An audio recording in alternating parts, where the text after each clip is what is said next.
In Tiny Tina's Wonderlands, you will come across marbles scattered around the maps throughout the game. These belong to someone simply known as the Amnesiac, a woman who has since forgotten her memories and, in a literal sense, lost her marbles. Her memories are contained within, and by finding them, you uncover her story. But to save you the hassle of having to do it yourself, I'm here to explain it all to you. Who is the Amnesiac? What is her story? And what happened that made her lose her marbles? Well, firstly, you must omit all knowledge you have of traditional Borderlands lore. Tina's Wonderlands is all about fantasy, and so the stories contained within it make them new and a little more difficult to follow. You'll see what I mean. Anyway, the Amnesiac can be found inside Izzy's tavern, standing behind the poet, and while I personally would say her character design is absolutely abysmal and a huge mistake showing what she looks like, this might not be what she's always looked like. By that I mean she is a half-demon, 10 hearts, she bleeds the life force of darkness, and has a lot of supernatural powers,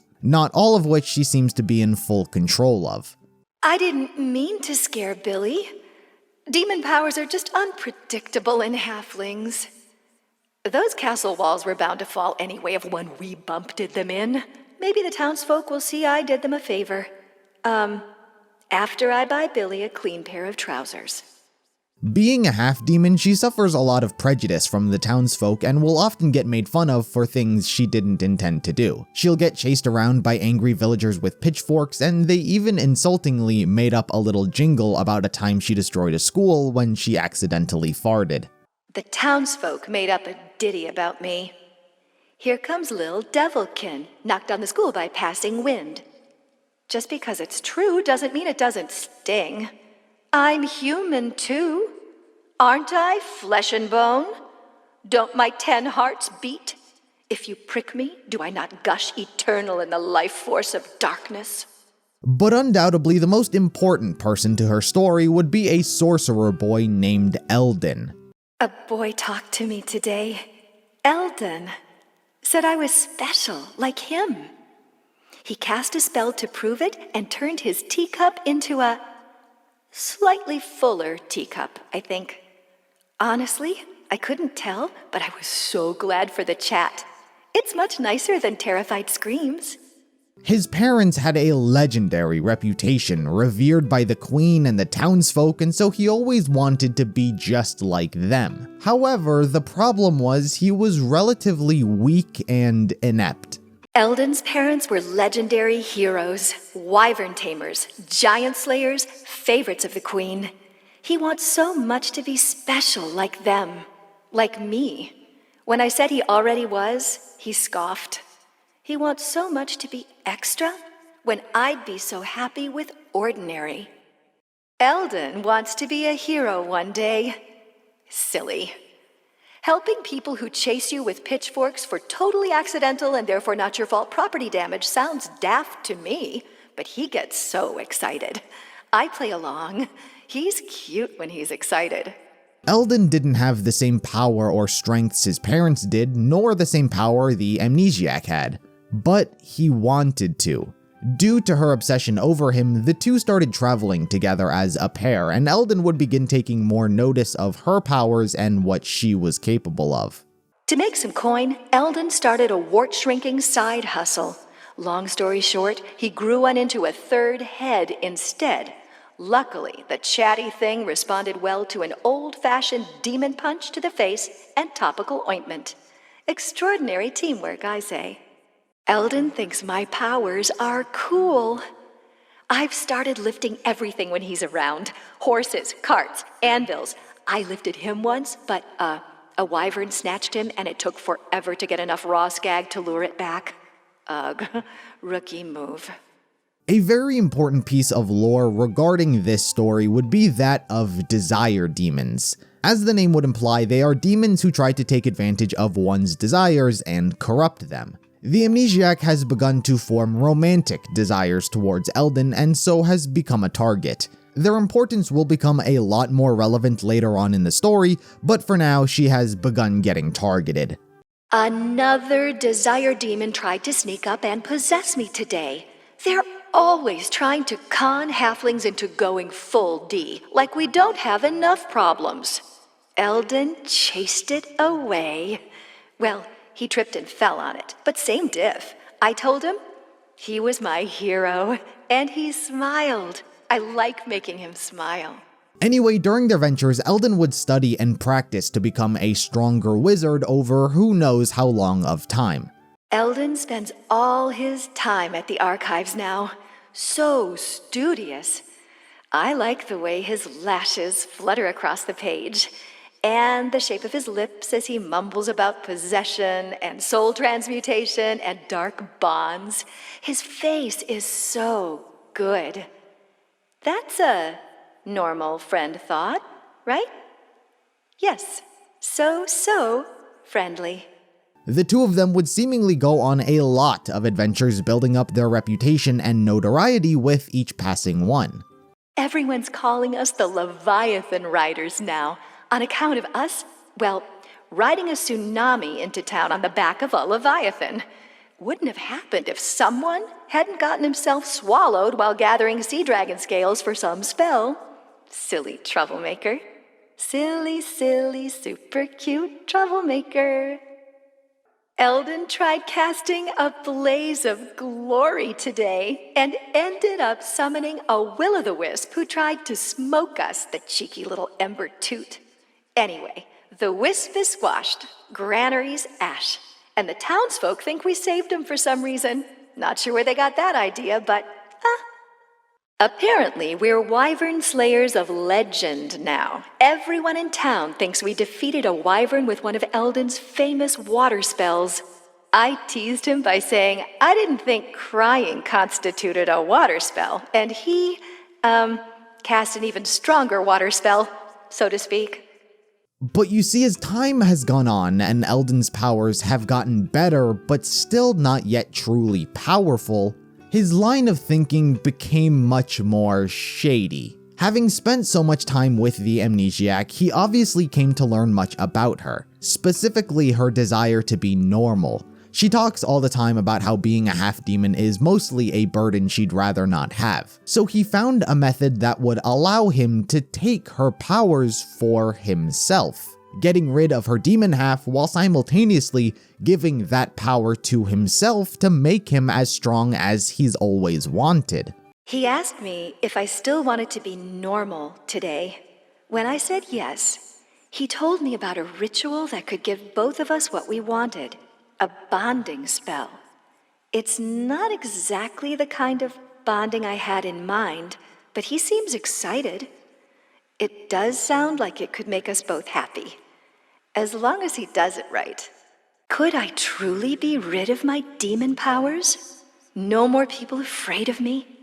Or asking me to move furniture, or get them out from under trees, or toss cursed lockboxes into abyssal lakes? What happens to the demon half of me then? Would I feel empty? Ultimately, she decided to go through with the whole thing. They engage in a magical bonding ceremony, and she is turned into a normal human. The bonding ceremony was beautiful. Eldon and I held hands under an archway of Leviathan scales, which only barely smelled like a 1,000-year-old fish carcass.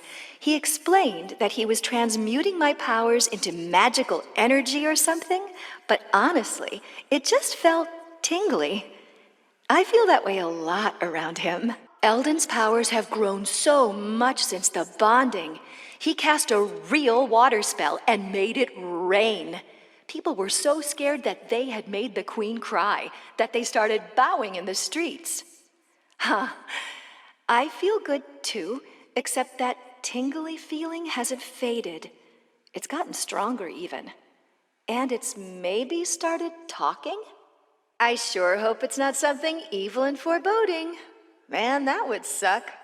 The voice she hears inside her head is that of a desire demon. Her want to be with Eldon has grown so strong that, presumably, now as a human, she can't defend herself from its influence, and so it has made its way into her head. It's made even worse because after gaining her powers, he kind of abandoned her. She was now too weak to take on journeys, and all of a sudden, he was a great and powerful hero all by himself. Feels odd to touch things now. I never knew things had so many different textures instead of just shattered. Eldon's less impressed with my discoveries, though he's never around to hear 'em. Now that I'm normal, I can't go heroing with him, he says. Maybe I should tell him about the odd voice I keep hearing at night. Maybe he wouldn't think I was too normal then. By all stretches of how it looks, he used her this entire time so he could fulfill his own desires. Eldon's a real hero now, fighting demon lords and minotaurs and all manner of monsters. We miss being at his side. The voice and I have agreed that Eldon hasn't been a great friend of late. We think he might have used us for our powers. We might be getting a little angry about it. Feeling betrayed, the Amnesiac becomes fully corrupted by the Desire Demon. There can be no half demons. We must be whole. We must find our other half. We who raised this demon from its rest with the melding of our twin desires must feed it and bring it wholly into being. We will. We share the same eyes, but not the same vision. The demon sees blood where I see things I wish I hadn't, but the same desire floods through us. We both want him. Eldon, the one who betrayed us, the only one who can complete us. All she's ever done is help him on his path, trying to be with him and raise him up. However, that generosity was never returned. With her desire being to be with Eldon, that was twisted and turned on its head. Her goal became to lure him out and do the bonding ritual so she could become a full demon. To bring him out, she attacked his hometown. Eldon wanted power, and we wanted him. Didn't we know better than to trust Eldon to do a spell the right way? We must have wanted this. We wanted to take possession of our full potential. We need to keep killing. We need to lure back the hero. We need him. The great wizard of legend, Eldon, has come to save his precious hometown from a demon. He was shouting something. It's my fault. It's my fault. Pretending to be our friend again, like before. We will complete our bond and become extraordinary beyond compare. Seeing what has become of her, he genuinely feels guilty about the whole situation. He sees how a desire demon has grabbed hold of her and what it's turned her into, and so tries to put a stop to it with yet another incantation. He doesn't fight back as he's attacked, only attempting to set up the ritual. He scurried like a rat around the field, laying down Leviathan scales and muttering his useless little incantations. We burn him, and he apologizes. We slash at him, and he asks forgiveness. We curse him, and he calls back, "All I desire now is your peace." Fool. To get rid of a desire demon, one must get rid of the source which caused it. In this case, it was himself. He bound himself and her desire demon together and effectively erased both of them from her memories. His last words were, "Forgive me." He'd known then that the only way to kill a desire demon is by destroying the want that raised it. He bound their souls together and whispered his incantations. I can feel him disappearing from me, even now. Vanishing from time, from memory, from me, leaving nothing left to be desired.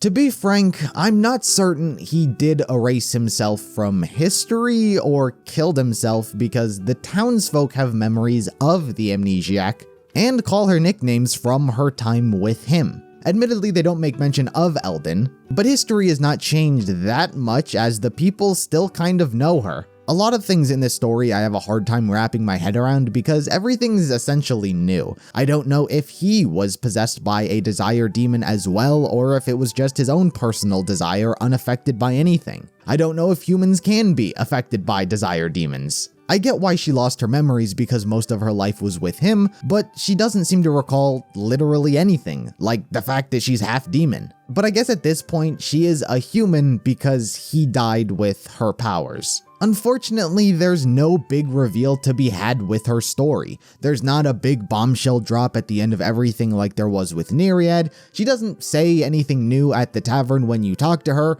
Her story kind of just is what it is. It's a little difficult to follow the chronology of everything, and the payoff was but that's just my opinion. But for now, that was the story of the Amnesiac. What did you guys think? Do you think there's more to her than just this? Any and all theories, be sure to let me know in the comments below, and any other Wonderlands videos you'd like me to make, be sure to let me know in the comments below, and until next time, I'll see you in the next video.